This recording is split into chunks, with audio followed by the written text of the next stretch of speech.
All right, we'll go ahead and get started. So here's your injury report. Will not practice: Christian Benford, Micah Hyde, Jordan Poyer, Leonard Floyd. Leonard Floyd is ill. And then limited will be Balin Spector, A.J. Klein, and then TB, Terrell Bernard is still in the concussion protocol. Sean, what's your sense on Micah? We'll see, yeah. I'm just taking one day at a time here. Day to day? Yep. Is Bernard in a limited? He's limited group with concussion protocol. His leg got kicked in the leg, I think, early in the game there. So. Those first four you mentioned, those are day-to-day injuries? Let me just make sure. Excuse me, Benford, Hyde, Poyer, and then Floyd. Yes. Yes.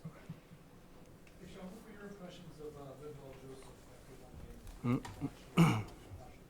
I think to come off the street and, not having been playing up to that point in time, he came in and did a nice job. First of all, conditioning-wise. Secondly, just point of attack defense and things like that. He did a nice job. Might have been, but again, Coach Washington was monitoring him as he went, and a year ago he did something similar, not to, maybe to that high of a rep count, but came off the street, the proverbial street, and went in and played right away in the first week, I believe it was, if my message is right and my facts are straight, and played more reps than you think a guy would, especially at that position. Sean, I'm sorry, just one other one. Will Josh practice today? Yes. Sean, it seems like Terrell Dotson, for what he brings to the table, has been giving you, a heck of a performance the last couple of weeks. Is that something that stuck out to you? And if so, how impressed are you with the way he's been ready to take advantage of an opportunity after kind of a rough preseason? Well, here's a guy that was undrafted years ago, and has been through the journey of an NFL career, and really proud of him and how he stuck with it, stayed mentally tough through the highs, through the lows, and here he is in a starting role basically for us, and super proud of the way he's handled things, and I'm seeing a continual uptick in his play and his energy and his confidence. What do you make of a Broncos team that's rested and sort of show signs of gelling under Sean? Yeah, Sean does he is who he is for a reason. He's done a phenomenal job, a ton of respect. We've gone against each other numerous times, countless times in the NFC South for years, and we've had our battles, and he's just a phenomenal head coach, leader, and really smart when you get a chance to get around him and talk with him, and so I'm not surprised that they're playing the way that they are, beating the Chiefs, and then just watching their team come together the way it has. What do you think they've done better since, basically they lose 70 to 20, I think? What have you seen from them since then? Yeah, again, this isn't on the outside, but it just seems like they're coming together defensively. They're holding people to fewer and fewer points, obviously since that game, and it seems like they're coming into their own just overall as a team, and I think that starts with the head coach. Hey, Sean, pass rush recently, you blitzed kind of frequently against the Bengals, but you need more from the four-man group. Early in the year, you were getting plenty. Seems like that's tailed off. I saw flashes the other night. As you know, it's important that we get it, and it's important that it's consistent. And I saw flashes the other night, and I think it's there, and it's getting back into a more consistent rhythm, and then just everyone being connected to the plan, right? There was times we were there and the quarterback got out, and so you miss those opportunities where we had a good rush or two, and so it's just more of that rush, staying connected to the plan overall, and then the coverage complementing the rush too, because there were times when the rush or the coverage didn't give the rush those opportunities to capitalize and close it out there. So, but confident in those guys, and they've proven it early in the year that they can do it. So we're looking forward to just cutting it loose. Sean, would you say Greg's foot injury has limited his impact in the last month or so? Well, I think he's getting better. You may be accurate to some extent a few weeks ago. And listen, anytime you're coming off an injury, and that's not easy. You're not yourself, and so you're dealing with it not only physically but mentally. And I saw some things this past game that I thought were, hey, he's starting to really get back into who he is. When it comes to the pass rush and knowing what Von's gone through, how much closer is he getting to being Von Miller, as you've seen on tape, and how much do you need him to effectively step up without knowing what he's gone through? Yeah, well, I mean, Von Miller is Von Miller. His resume speaks for itself. Like any human being, he's coming off of an ACL, as I've said multiple times. And if you want a real medical analysis on where he is, you can talk to our trainer. But in my sense, there's nobody that's working harder to get himself, and it's not easy, right? So, but he is mentally elite in his approach, and whether whether it was before he got hurt or now, he's an incredible, mentally tough, not only person but athlete. Sean, the way you emphasize ACL, Sean, and that is, with all your experience, and you think of Trey White and what it took for him to get back, the nature of that injury and what that process is. Does Von's situation maybe fall in line with others that you've seen through the years and dealt with as a coach? I mean, there's no two that are exactly overlap, but they're somewhat similar, right? And it takes time.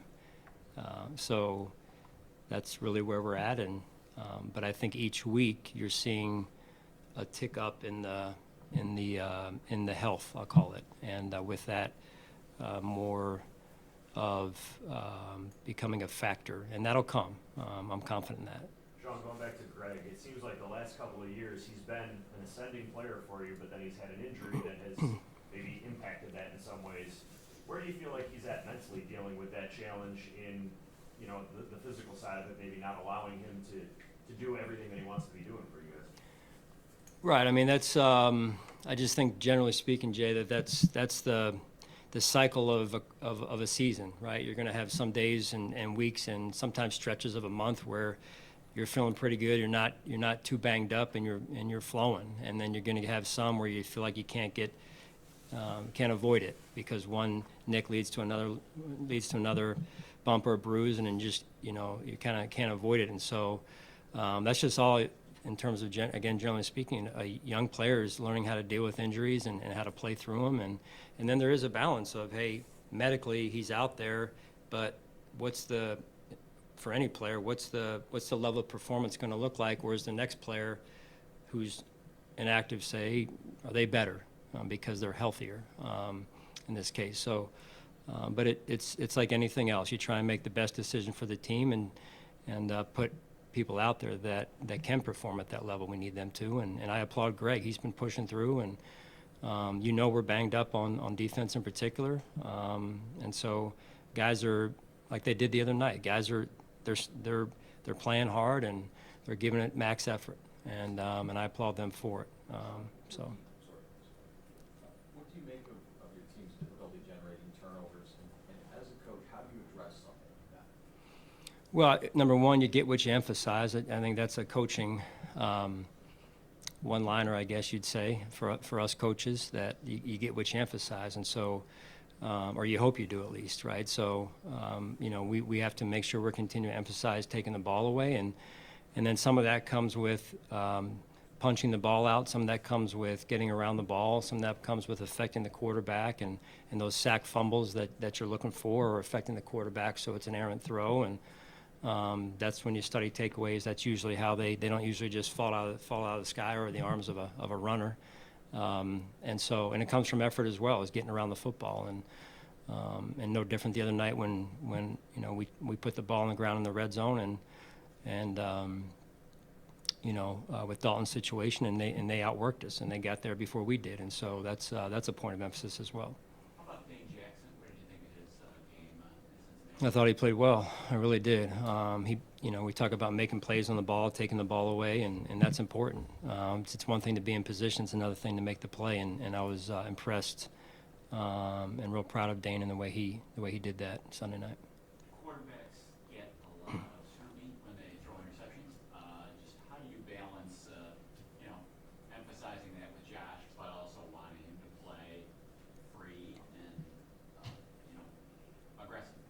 I mean, no interception is a good interception, but there are some, take this in context, of some that are either better than others or worse than others. And so, yeah, I mean, some of them are great plays by defense, and then there are other ones where that ball shouldn't have been thrown. And so he's learning the difference, and he knows which ones are, no, not a good decision.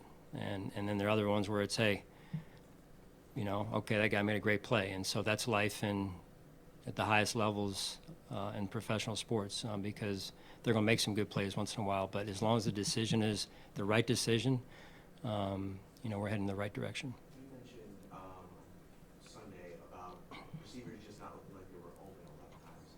Throughout the week, as you evaluated that, did that hold up watching it back? And what's your message to that group? Do you send a message to that group improving in that area?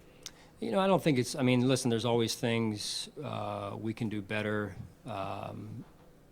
from a technique standpoint, but at the end of the day, we've got to make sure that whether it's execution or the detail that leads to execution of the route concept or the route concept to begin with, that and that's what we do as coaches. We go back and reevaluate, are we putting them in the position? And it's always, it's never one thing, it's always a little bit shared. And so I think that to me is where the progression starts of, hey, are we putting them in the right position? Are they executing their assignments with great detail? And then do we have the ability to separate? Do we have the ability to get open? Those are the steps you go through. How have you observed the relationship between that group and Adam Henry as their season? I think, yeah, I mean, Adam's come right in and done a nice job. He's a pro, and I think the guys respect him. I know they do, and he's been around football a long time, and I think he's done a nice job with the guys building that relationship. Was Rasul a pretty quick study? I mean, I know trial by fire, especially with the injuries that you guys went through, but does it feel like he was able to pick up what he needed to, and then that could kind of continue to build as we get a little Yes. further away? Yeah, I would say the same with LJ. I think maybe Sal or Mark asked it earlier. Same thing. I mean, both football minds. The game makes sense to them. So when you're equipped that way, it's an easier challenge on the front end to pick up the system. You've not been 5-4 since 2018, and that was Since when? season. Since when? 2018. 2018. That was a different season. How do you assess where you are right now, knowing that you're running out of margin for error? Yeah, confident in our team, confident in our coaches, confident in our players, confident in our staff. Doesn't mean we don't have work to do. Doesn't mean we don't have a gap to close. And there's different things that make up that gap. And so we've got to continue to drill down on those areas and play better as an overall team, complementary-wise, and reset some things that we need to reset. You go back and reteach certain things or reestablish certain things this time of year when you're going through things. Even when you're not going through things, it's the right thing to do, and so, but my confidence remains high in our group. Sean, kind of along those lines, I mean, you've got your finger on the pulse of this thing in that locker room. The schedule gave you an extra day, maybe for them to rest and decompress a little bit, which is always a good thing with a late bye. Right. So what, as you talk to the players and get them back in, they know what's at stake, I'm sure. What's your sense of kind of where they stand in their approach? Yeah, I think like all of us, you're saying, hey, okay, you know, what can I do? What can I do better? What can I do to help someone else? Some of the guys who have been here before and been through maybe 7 and 6 a few years ago, and you know what I've learned just being around the NFL is even being 14 and whatever we were, 14-0 years ago, and going to the Super Bowl is every year it seems like you're banging your head against the wall. Every year is hard, and you come out of it and you're saying, hey, dang it, we were pretty good, and we learned some lessons all the way through it. So it's never easy, but the belief is important, and I feel like these guys know what's ahead of us, but they also know we got to take it one game at a time, and I think they're ready for the challenge, and I know they're ready for the challenge, and you know, that's what the Buffalo Bills do. Sean, just with this team, you heard the receivers talk about playing 1-1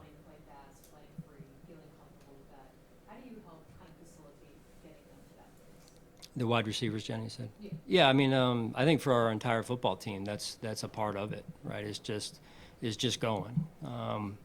You know, we're very, I would say, detailed in our approach. I think we take a lot of pride in that, but at the same time, there's an element of just go, right? Whether you're rushing the passer, whether you're playing wide receiver in this case, and there's going to be mistakes along the way, but nobody's perfect, and we all want to aim for that. That's the goal every week. But the truth is that the freer you play, the more your athleticism comes out, and the more your personality shows, and I think that's a good thing.